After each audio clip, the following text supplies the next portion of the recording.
जरा सोचिए, एक बेहद अंधेरा अपार्टमेंट, बाहर पुलिस के सायरन्स गूंज रहे हैं और लगभग 150 पुलिस वालों ने एक खूंखार कातिल को चारों तरफ से घेर रखा है। गोलियां लिटरली दीवारों को चीर रही हैं। ये न्यूयॉर्क के इतिहास का सबसे बड़ा पुलिस ऑपरेशन था, एक खतरनाक अपराधी टू गन क्रॉली को पकड़ने के लिए।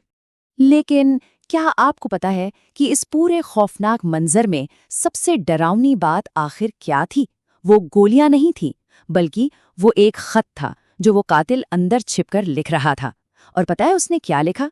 उसने कोई माफी नहीं मांगी। उसने लिखा, मेरे सीने के नीचे एक दयालु दिल है जो किसी को नुकसान नहीं पहुंचाना चाहता।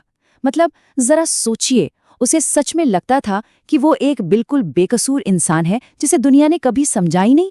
और बस यहीं से आज के इस विषय की असली शुरुआत होती है, the paradox, everyone is the hero of their own story. देखिए, अगर इतिहास के सबसे खतरनाक क्रिमिनल्स भी खुद को विलन नहीं मानते, तो हमारी आम जिंदगी की सच्चाई क्या होगी? आज हम जिन भी लोगों से मिलते हैं, चाहे वो कोई बॉस हो, कोई राइवल हो, या वो लोग जिन्होंने कभी हमें हर्ट किया हो, वो भी खुद को कभी गलत नहीं मानते। हम सब अपनी अपनी कहानी के हीरो बनकर जीते हैं। हम ना एक ऐसी दुनिया में जी रहे हैं जहां लोग अपनी पूरी जिंदगी सिर्फ टेक्निकल चीजें, कोडिंग या मार्केटिंग सीखने में लगा देते हैं। लेकिन कार्नेगी इंस्टीट्यूट ऑफ टेक्नोलॉजी की ये जो रिसर्च है ना, ये एक बेहद चौंकाने वाली सच्चाई सामने लाती है। डेटा बताता है कि हमारी आर्थिक सफलता का सिर्फ 15% हिस्सा ही टेक्निकल नॉलेज से आता है। जी हाँ, सिर्फ 15%। बाकी का 85% हिस्सा पूरी तरह से ह्यूमन इंजीनियरिंग यानी लोगों से डील करने की कला पर निर्भर करता है। तो इसका सीधा सा मतलब यह है कि 85% सक्सेस सिर्फ पीपल स्किल्स से आती है। सफलता ना सिर्फ स्मार्टनेस या बड़ी बड़ी डिग्रियों पर निर्भर नहीं करती। ये पूरी तरह से इस बात पर निर्भर करती है कि लोग हमारे बारे में कैसा महसूस करते हैं। ये एक ऐसा गेम चेंजिंग सच है जिसे ज्यादातर लोग अपनी पूरी जिंदगी में समझ ही नहीं पाते।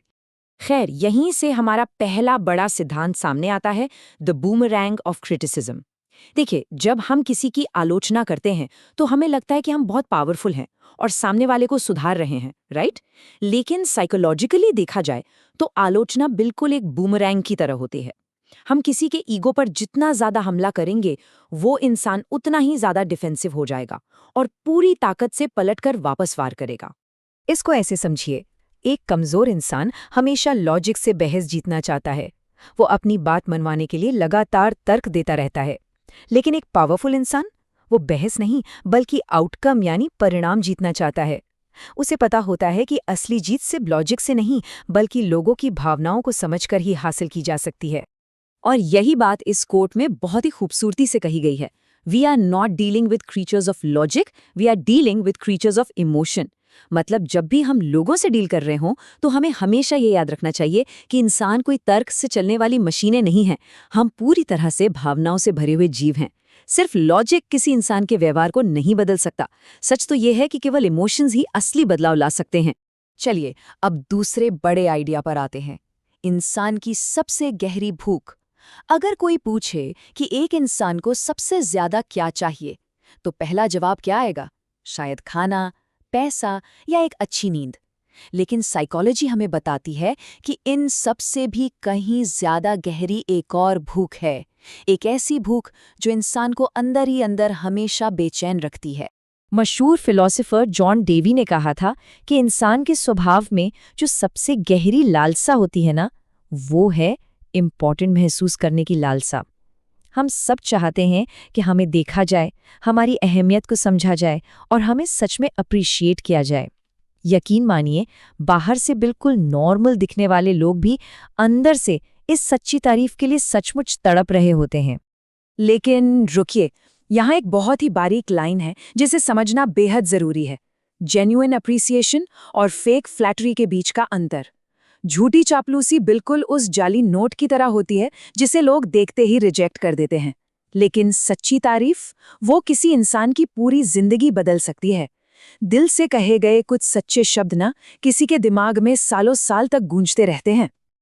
अब तीसरे सिद्धांत को समझने के लिए ना एक बड़ा ही मजेदार उदाहरण लेते हैं, मछली पकड़ने का।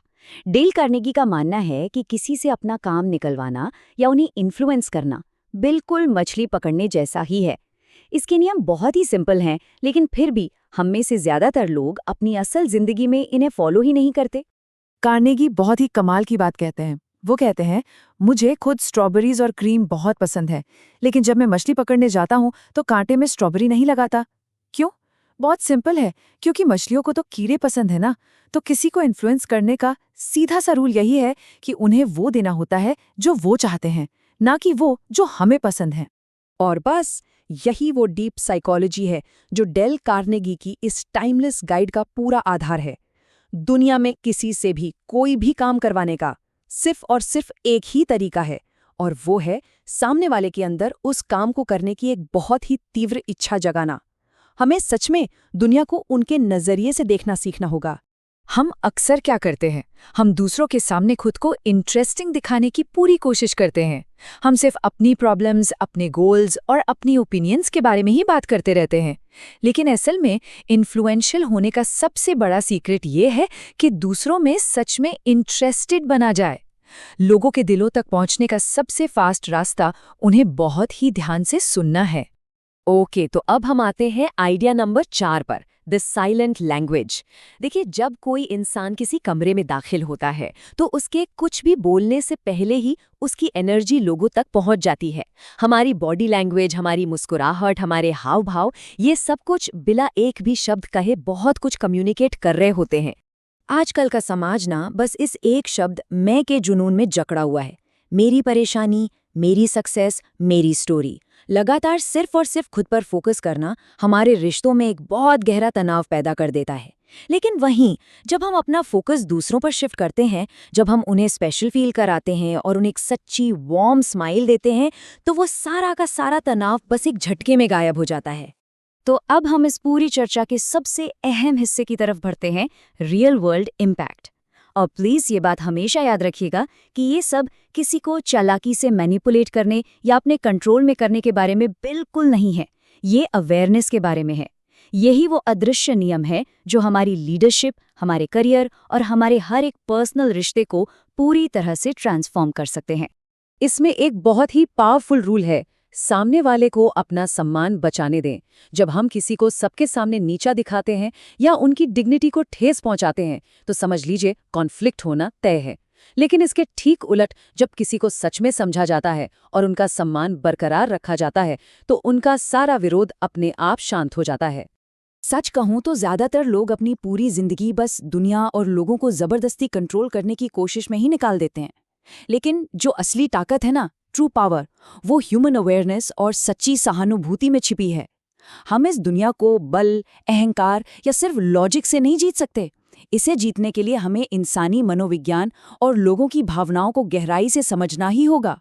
तो आखिर में बस एक सवाल, अगली बार जब हम किसी कमरे में कदम रखेंगे या किसी मीटिंग में बैठेंगे तो क्या हम उसी पुराने रूखे लॉजिक पर टिके रहना चुनेंगे, या फिर हम फाइनली भावनाओं की इस मास्टर चाबी का इस्तेमाल करेंगे? चॉइस पूरी तरह से हमारी है। आज के इस विश्लेषण में जुड़ने के लिए बहुत बहुत शुक्रिया। इस बात पर सोचिएगा जरूर।